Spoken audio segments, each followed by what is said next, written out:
guys, FX Pip Collector here. Today is Friday, September 6th, and I'm going to be analyzing the Euro US dollar starting on the monthly, working my way all the way down to the 1 hour time frame for the full top down analysis.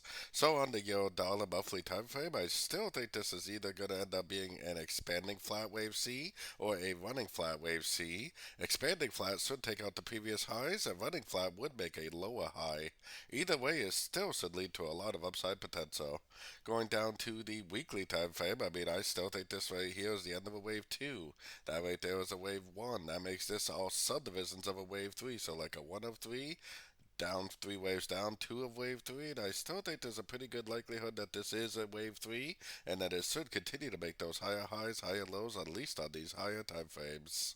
Going down to the daily, now we did have a pretty significant break of structure to the downside. There's always a possibility though that this could just keep on trending up very, very easily. But with that break of structure to the downside, I would think that this would be a wave A. I would expect this move up to be a wave B, and I would expect this to actually go down again for a wave C before it really did continue the uptrend.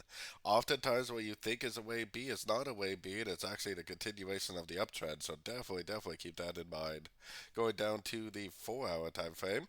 On the 4 hour time frame, this move up is definitely looking a little impulsive to be a wave B. We have non-farm payroll coming out today. I definitely would expect this to be a wave B because pretty much all the dollar pairs did make a pretty much a perfect 5 wave pattern to the downside. So I would expect this move up to be a wave B, and I would expect to see another push down for a wave C, but we definitely got to be cautious because, like I was just explaining, sometimes what we think is a wave B, especially when all the higher time frames are in an uptrend, will actually just keep on trending up. So taking it down to the 1 hour time frame. So I'm definitely expecting to see a short today at the news. But I would be a little cautious about it. Because like this move up is looking very impulsive. It doesn't really look like a correction. That could just be because the euro is a little bit on the strong side. But if the news comes out and this thing just starts shooting down, then yeah, it is very likely the end of a wave B. But like I said, be very careful between now and the news. I think that probably not a whole lot's going to happen between now and the news. If it actually starts to drift down within the next couple hours, then it might actually be setting itself up for a long. So definitely be a little bit cautious today. It is non-farm payroll. That's definitely a really big news event, and we have a lot of big news coming up in the next few weeks for the dollar. Anyways, we got CPI next week, and we got interest rates the week after that. So we got a lot of big news in the next few weeks for the dollar pairs.